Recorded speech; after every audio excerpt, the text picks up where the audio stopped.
I don't know if I would have changed my decision. I just think I would have tried my hand at maybe other opportunities early on in my career personally. I don't know if you feel the same, but like I would have maybe gone and done the assistant thing just for like 6 months just to have that instead of just being deep in the trenches of production from day one. But aside from that, I don't think there's anything else that would have changed if I could have had that insight. So Yeah, yeah, it's yeah. interesting because I did the same kind of route too of going right into production, and I always wonder, how much I would have learned on more of like the business side, I guess, of things if Yeah. I had been an assistant or worked as a like development executive or something like that. Yeah. I do think one of the things that through this podcast actually it's been really interesting is that now that I'm in, 10 years into this path that I've chosen, people who did go the other side often tell me, "Oh, I wish I had done what you did." Because, Right. so it's like the grass is always greener, but it's a good point because they say you can once you get to a certain level in physical production, you can jump over to the executive side potentially, right, and make those connections.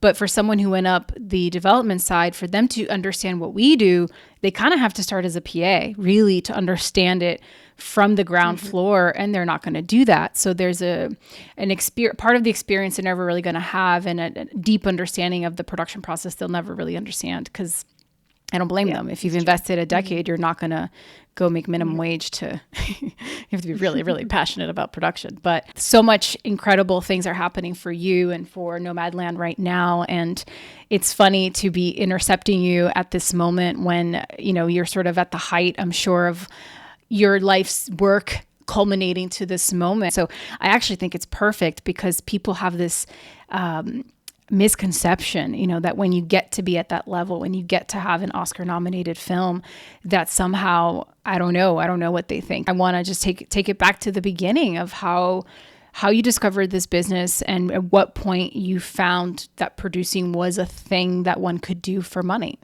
Some Hmm. money, not a lot of money. Yeah. Um, well, I started out as an actor. Hmm. So I went to NYU undergrad for musical theater, actually. As a child, I was a singer and a dancer and always wanted to be on Broadway. So I went to school for musical theater and discovered that I didn't really like musical theater, Yeah, but I yeah. found that I liked the straight acting. So I went that direction. And then I did that for a bit once I graduated, but I think mainly I was a waitress and I would set up auditions and not actually go, or when I did, I never felt comfortable. I always felt like I was just constantly trying to please, both as a waiter and then, auditioning for things. I never really felt like there were the right roles for me, or I felt kind of maybe typecast in a way. So at some point, me and a couple theater friends decided to make a short film, and that's when I realized, oh wow, I really like the whole putting together of everything, all the behind the scenes stuff.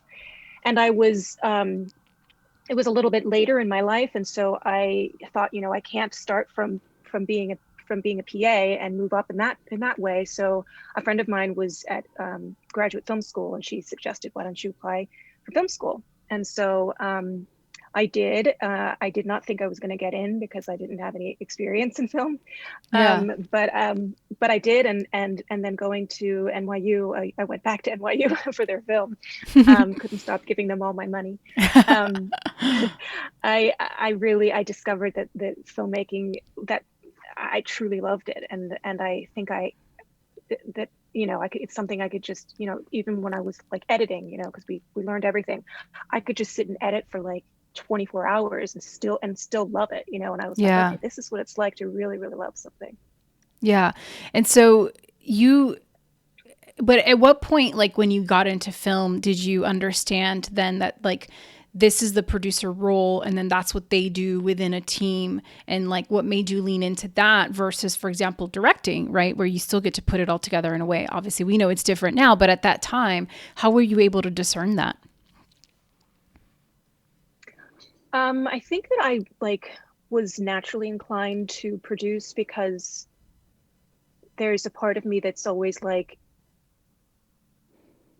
you know I like to encourage people, and I don't like when I hear the word no. And so I like to, if I hear somebody say, well, oh, I can't do that, I want to be like, yes, you can.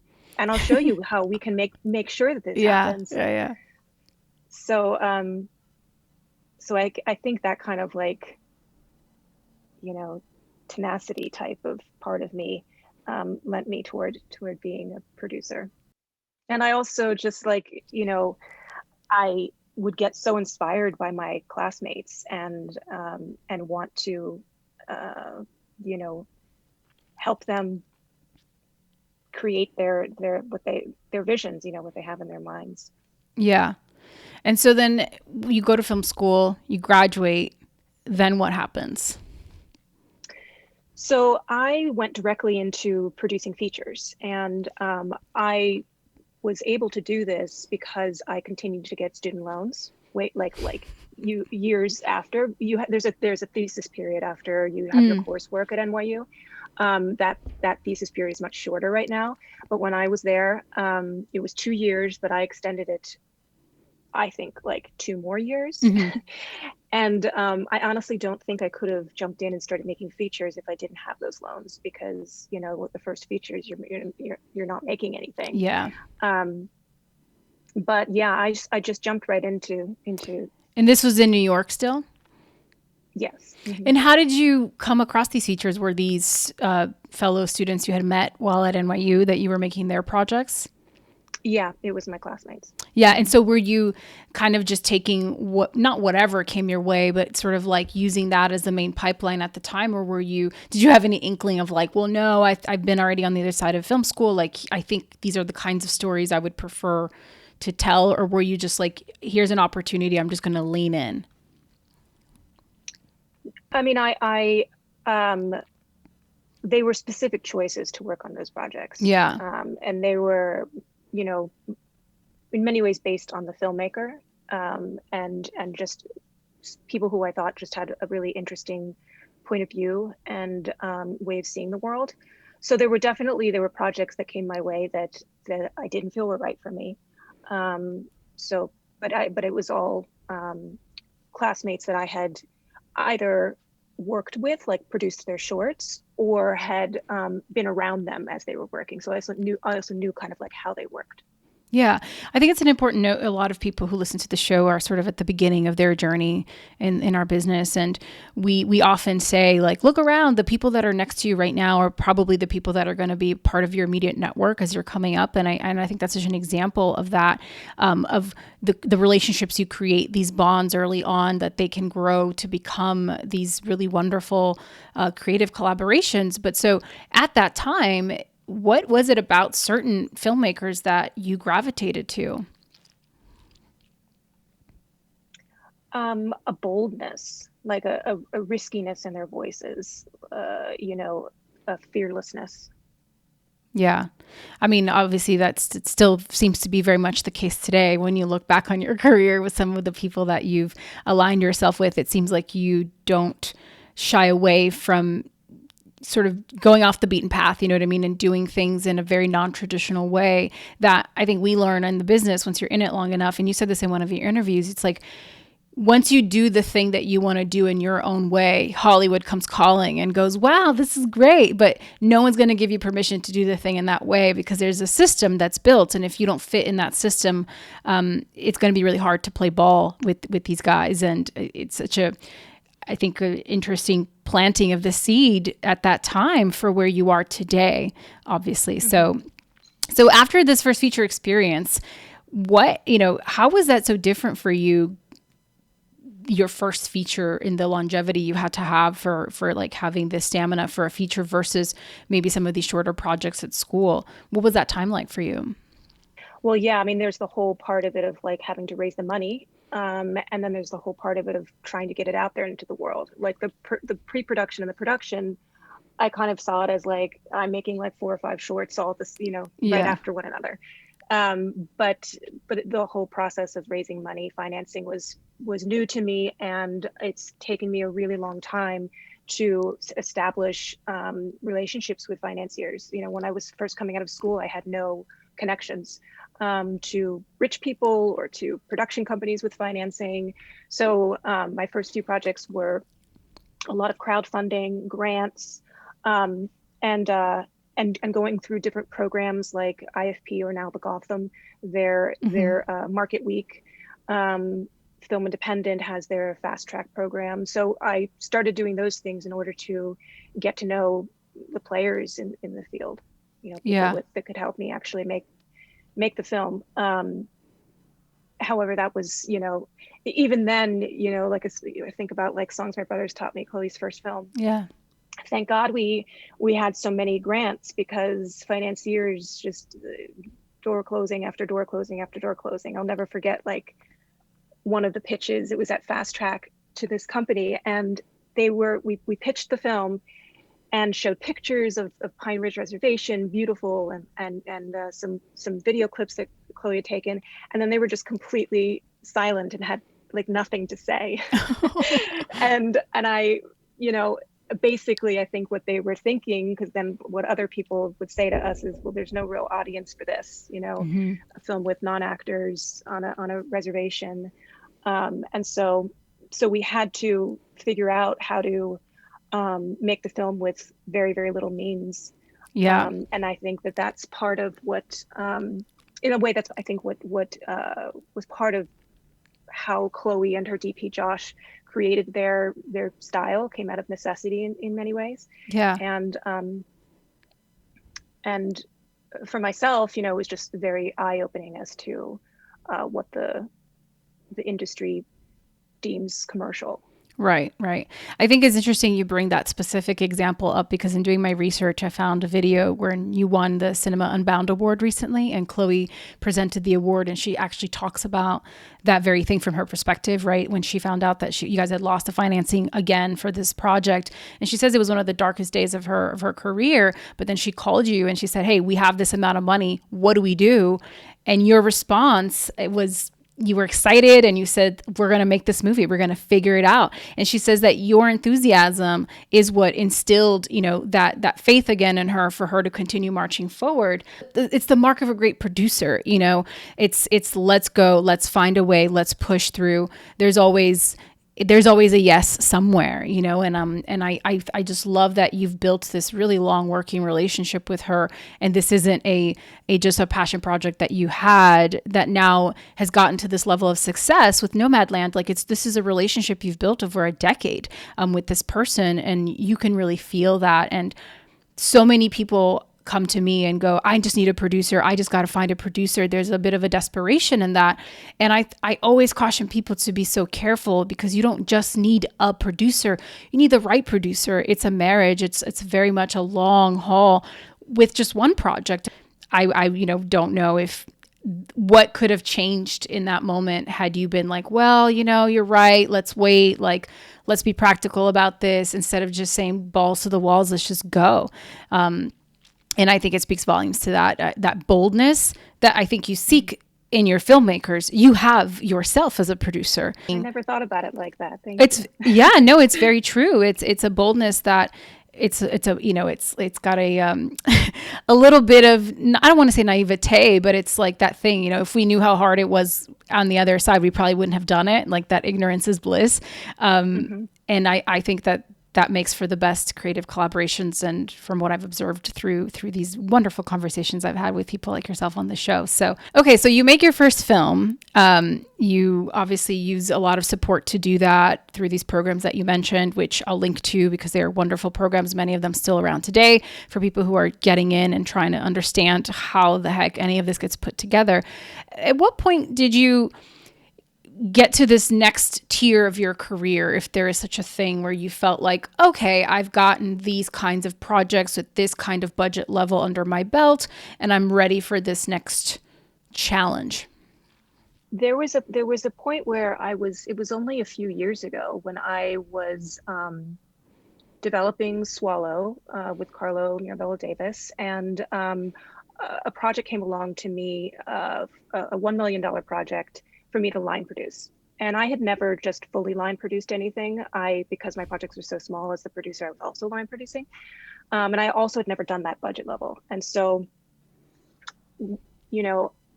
at first I was like, oh, maybe I shouldn't do that, because what if I get swallowed off the ground? And I remember actually talking to Chloe, and Chloe being like, you just have to make movies, Mollye, just keep making movies. So I did do that project. And so that was really great that I was just focusing on line producing and not having to also be doing any creative, so I could really focus on where the money where to put the money for $1 million film.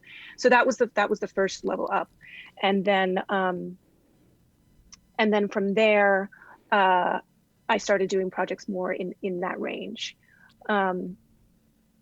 But all during that time, I was no longer getting student loans, so I was also trying to make a living. Yeah. And actually, the line producing job was the first time I really got paid for a job. But other than that, I was doing a lot of producing industrials and things like that. Mm-hmm. I never quite got my foot in the door with producing commercials. But I started bookkeeping actually, because I had to teach myself how to use QuickBooks for my projects. And so then I was like, okay, well, this is a skill now that I can use, and I can bookkeep from wherever I can be in Alaska, and I could be bookkeeping, yeah, in the middle of the night. And so it was a good flexible kind of thing to do.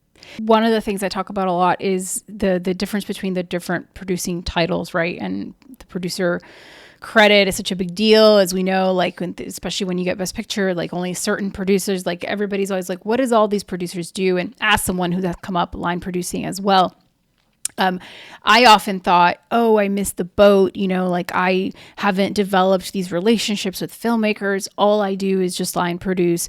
And then I started to realize how valuable that skill set is, right? Because no matter what, that will always be needed. Robots will not be doing that job. It's way too difficult, I think, for robots to deal with the accounting plus the people of it all. But then, how much you could be an asset to other creative producers. Yeah. And then the more I climbed, I started to realize, wow, a lot of people that I put on a pedestal, don't know the first thing about making a movie. This is weird. Right. I actually think that the line producer job is a quite creative job. Yeah. I think because you need to understand the vision of the filmmaker, because you're the one that's deciding where you're putting the money. So if you're putting a ton of money in something off screen, and not say locations, I think that's one of the most important things for a budget film. But yeah, I think it's actually a very creative job. I personally don't like to do it just line producing. Just for hire line producing. Yeah. Yeah. Because there is a good amount of it that is staring at numbers. Yeah. Yeah. I think it's finding that perfect balance. And there are so many, in the conversation of how many millions of paths exist, there are the people that start line producing and then become a part, a right hand to a producer and become a part of that team. And so they are maybe staring at numbers all day, but they have then a shorthand with people. Then there's been other producers like Tracy Landon comes to mind, who started as a line producer and then was able to become a right hand to a filmmaker. So there's just so many different ways it can unfold. But I, in my path coming up, have definitely encountered my sheer amount of line producers, UPMs, who that's all they want to do. They don't want to ever even talk to the director. They just want to be completely removed from that part of the process. And as someone who came up, my first project out the gate was well, I just did everything because I thought that's what producers did. I didn't understand that there was a way where you could compartmentalize the jobs.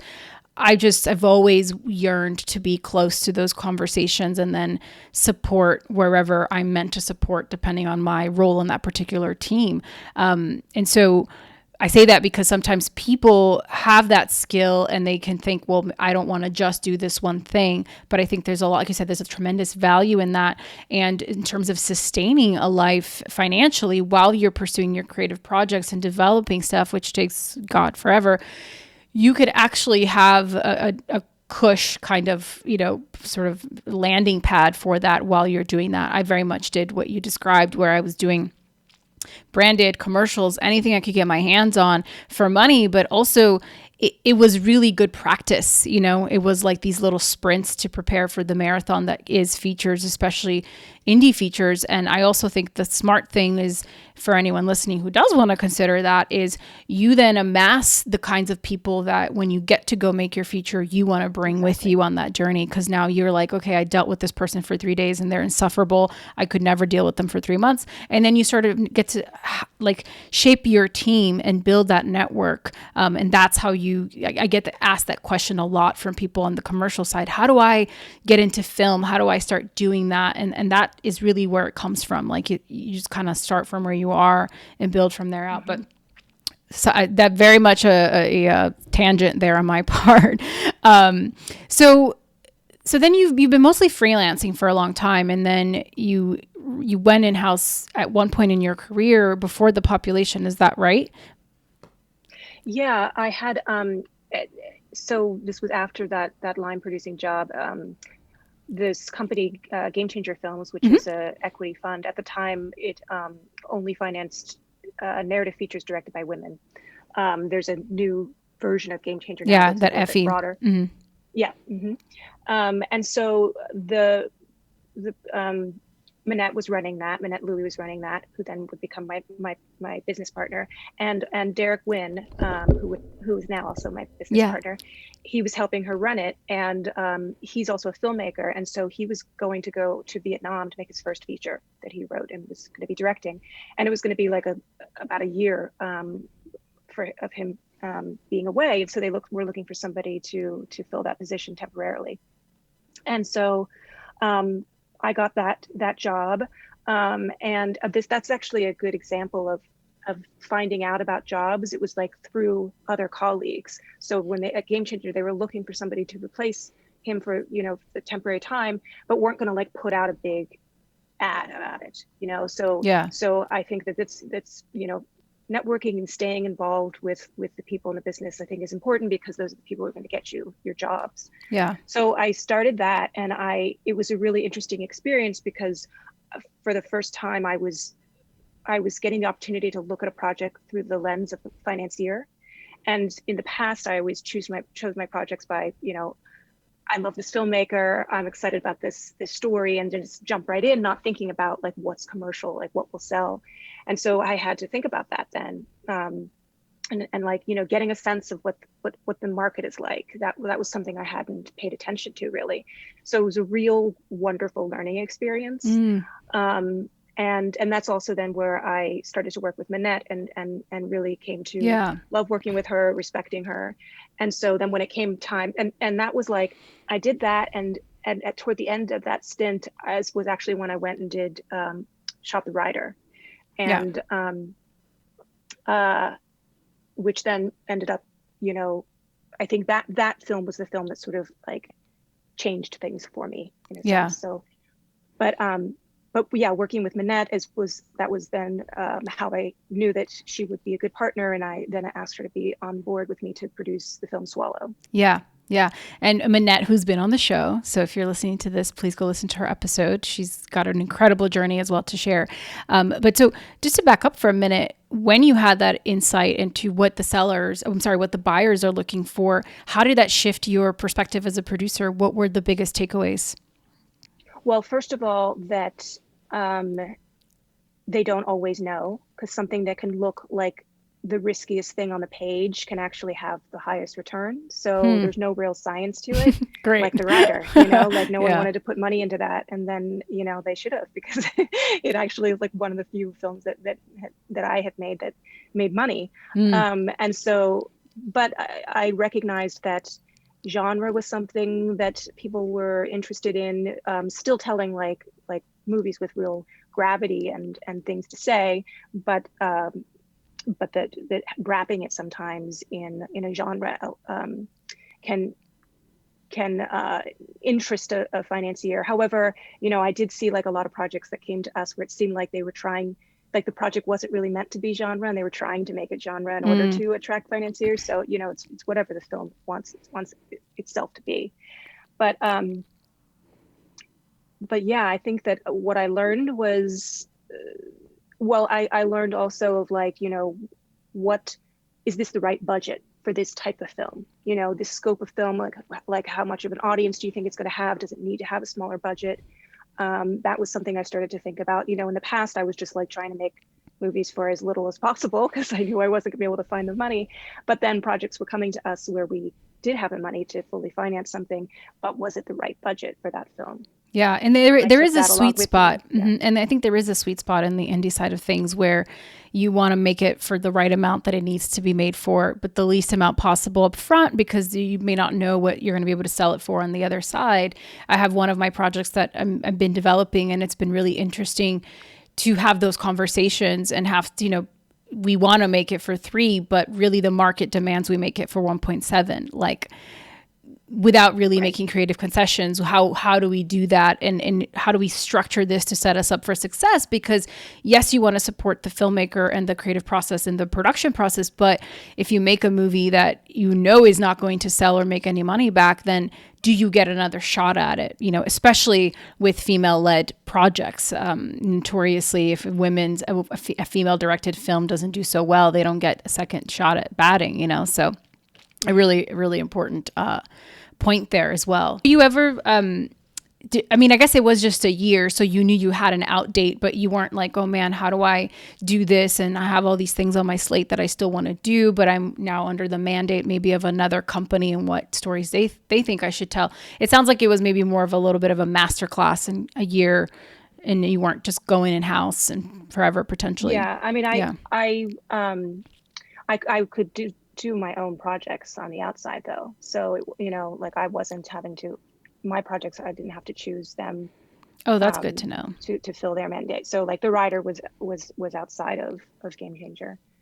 But I was making movies anyway that would have fit into the mandate of Game Changer. Yeah.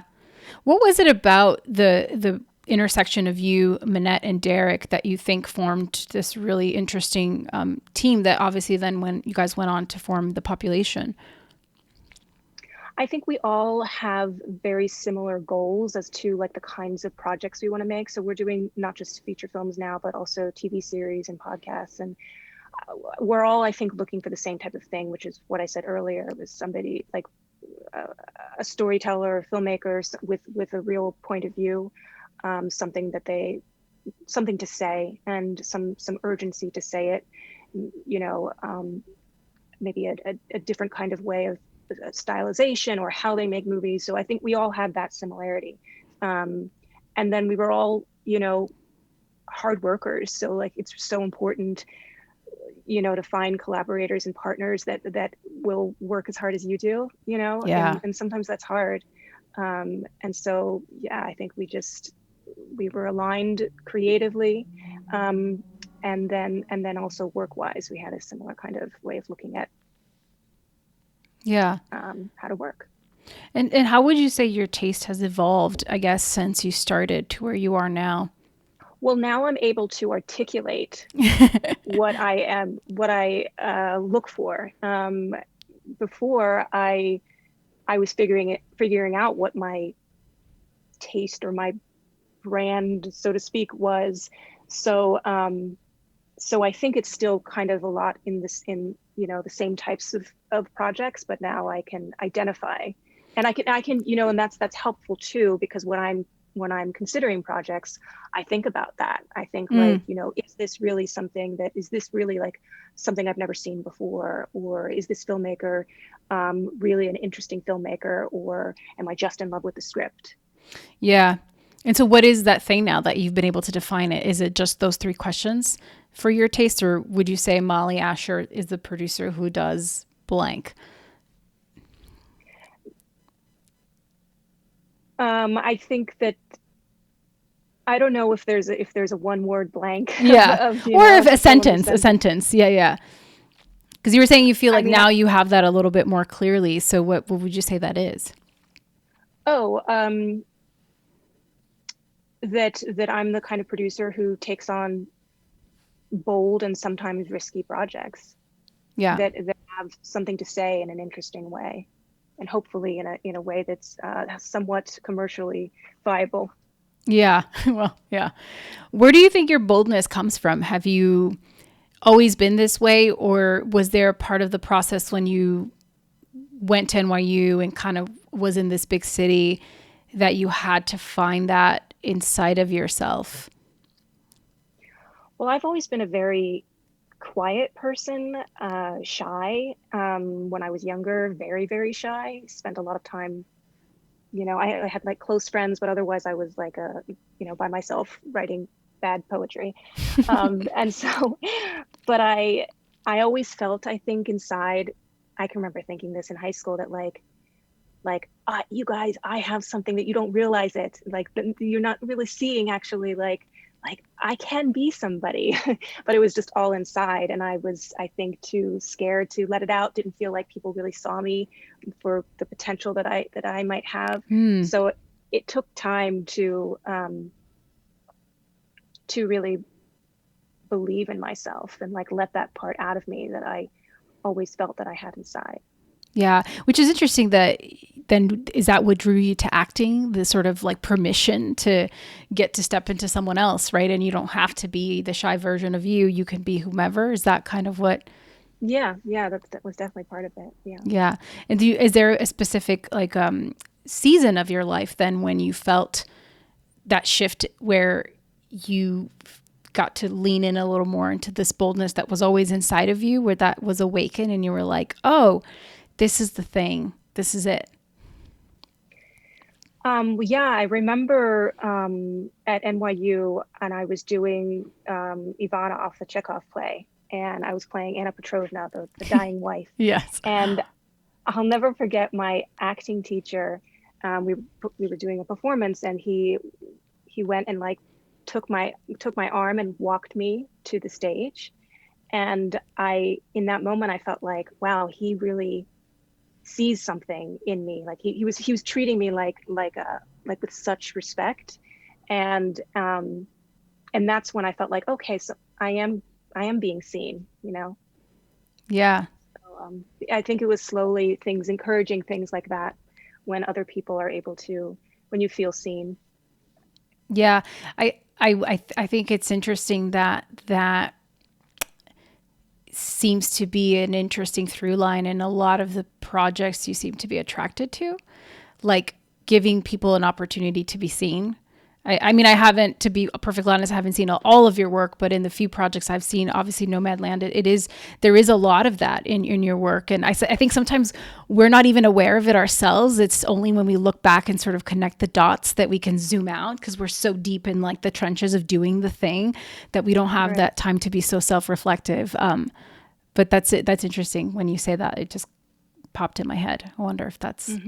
Yeah. I hadn't thought about that. I'm learning a lot of things from you. Thank you. You're welcome. Learning a lot of things about myself from you. Oh, it's awesome. No, I mean, thank you for, being willing to have this conversation. I know it's like not a traditional type of conversation because like I'm not really a journalist, we're not here doing press for the film. I really am just endlessly curious and fascinated by my fellow producers and who they are and what kind of crazy person decides to do this thing, because it's so hard. And I love finding the ways in which we're cut from the same cloth, like no matter where we've come from, like, so it's always really fascinating to me. So, so talk a little bit about, meeting Chloé and the journey you've gone on. So many questions I get to of up and coming filmmakers is how to create that longevity, how to find that person that's going to be your person. And I would venture to say that probably when you met Chloé, you weren't really thinking that necessarily, but there is the mark of a great producer, someone who the fact that you've been able to work with her 3 times now clearly speaks volumes to who you are and what you bring to the table. And I think a lot of people are yearning for that kind of partnership, especially in the indie space. I can't speak for the studio world's like a completely different monster. But so talk a little bit about meeting her and then the long journey you guys have had. I want to really emphasize that, because people will look you up and just go, wow, she's Academy nominated for producing this thing. But I really want people to understand that the first film you guys did together was 2007. That is a big investment and commitment into a marriage with someone to get to this side. So just talk a little bit about that. Yeah, well, it was a little bit after 2007, because 2007 is when I met her. That's when we started film school. And we started out just as friends. We both loved Wong Kar-wai. I remember that. But yeah, we were the ones that were like, you know, hanging out till the bar closed and we together. And so so it started out as a friendship, and I think that's always a really wonderful way to begin a working relationship, because you well, you really care about that person. You don't want to let them down, and you also, I think a lot of producing is kind of human, is like HR, human relations, and that's going to be an automatic thing when you're working with a friend. So yeah, and then I didn't actually produce any of her shorts in school, but I admired how she worked, and I admired the work that she was making. And then, you know, when she asked me to do Songs My Brothers Taught Me, I remember her asking as if like I was going to have to consider it. And there was no considering, because Yeah. I knew that I liked her. I knew I liked the films she was making, and it was going to be in this place on Pine Ridge Reservation, South Dakota, that I'd never been before. And I just thought that was going to be like, you know, once in a lifetime experience. Yeah. And that process of making that film was so difficult. So I think, you know, that process, us figuring out how to make the kind of movie that she wants to make, and just going through that together. I think, you know, going through a war together, you really end up like figuring out whether this is somebody that you want to continue working with or not. And yeah, I mean, she's talked about, you know, when then after that experience of being bonded, while it hasn't been necessarily consecutive years, the next project, it was like, I got to have Mollye on, you know, and then the third project was like, I can only do this if you're on. And I think that is what a filmmaker should be looking for, is that kind of bond where whenever your next thing comes that lights a fire for you, you already have your person, you know, you don't have to ask. It's like a no-brainer, you know, that you're going to find a way to make it happen for them. So I think that's really important. And so now that you guys are on this crazy trajectory with you know, the Academy Awards and everything that's on the horizon, I mean, I'm sure making that movie, you weren't, we all hope to have success and for people to see our work, but I'm sure you guys weren't sitting around being like, gee, wouldn't this be great for us to be Academy nominated one day? But now that you are, I mean, what does it feel like? What has it been like for you? in a way, it's been sort of like an out of body experience, since I'm experiencing it all from my couch, but and not like with the people that you've made the film with. You know, I've heard from, you know, they're actually on the producing team. There are 5 of us, and 3 out of the 5, everyone but me and Chloe, has actually been nominated for an Academy Award, so has experienced this thing, and so they know what we're missing, and have spoken a little bit to that, and how, you know, sad it is that we can't actually enjoy it together.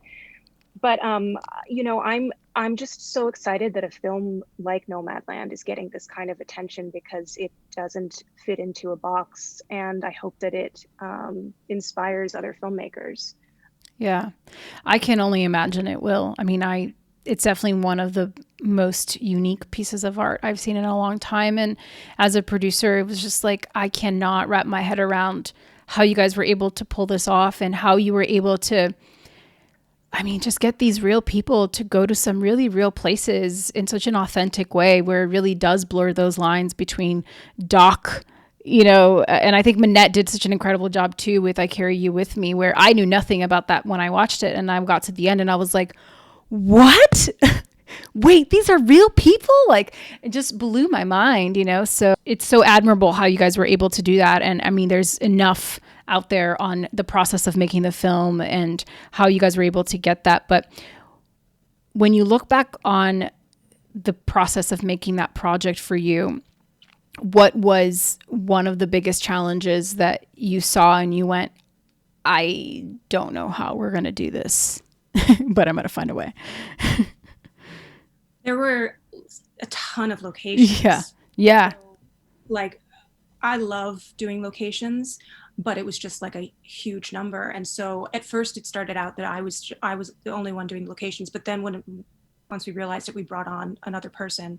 But I think that was the biggest challenge, because it was so many and all over, over 5 states. So, it was, as far as scheduling it, it kind of made sense where we were going to schedule things, but just, each individual location. I mean, there were so many, so that was the biggest challenge, I think. Yeah.